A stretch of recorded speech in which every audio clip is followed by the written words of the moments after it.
almost didn't see you there, but I'm glad I caught you. I want to talk to you today about the sales process. More specifically, the sales approach. The sales approach is the third part in the sales process. It comes after prospecting, after the pre-approach, but before the presentation. Now, the approach typically begins when we first see the buyer and ends at the beginning of the discussion of the product with the buyer. This is potentially the most important step in the entire sales prospect. This is where we identify the problems and needs of the stakeholders to see how we can provide a solution to that. Now, as I just said, the presentation does come after the approach. It's important because these two are closely intertwined. If you set yourselves up with a successful approach where you do establish credibility and you do fully understand the stakeholder, then the presentation is going to be a cakewalk. Now, let's go back to the approach because it is a very significant step because first impressions are everything. I think anyone in the business world will tell you that, and I'm sure you've heard it before. But using things like spin questions, the multiple question approach, where you're asking questions about the situation, you're asking implication questions, you're asking problem questions, you're asking need payoff questions, this is what's going to set you up for success.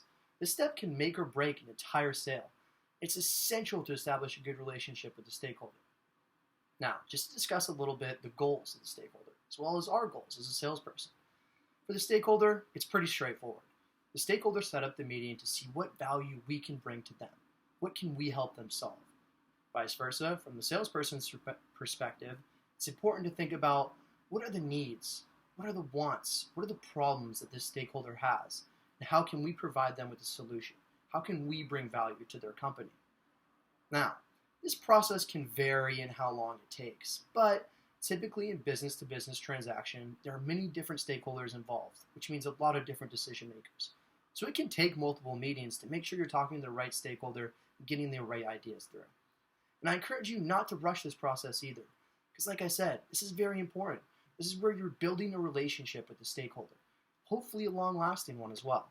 So there's a lot of different things that can increase the probability of success in the sales process, but here are 5 tips that I wish I knew when I started my sales career. First is to make sure you establish that credibility early. I said this throughout this video, but I will emphasize it because it's important. You want to have a symbiotic relationship with the stakeholder. Next, it can be hard to do this. So it's important to fully understand the needs and problems of the stakeholder so you know what you're solving. Now, again, this can be difficult to do. So another tip I have is to make sure you're asking solid, thorough questions. Make sure you fully understand the stakeholder. You want to ask questions that uncover the most information about the prospect so you can provide them with the best value. And it's important after you've done all that to get customer commitment. If you get your customer to commit to the next step, that's setting yourself up for another face-to-face meeting, another interaction.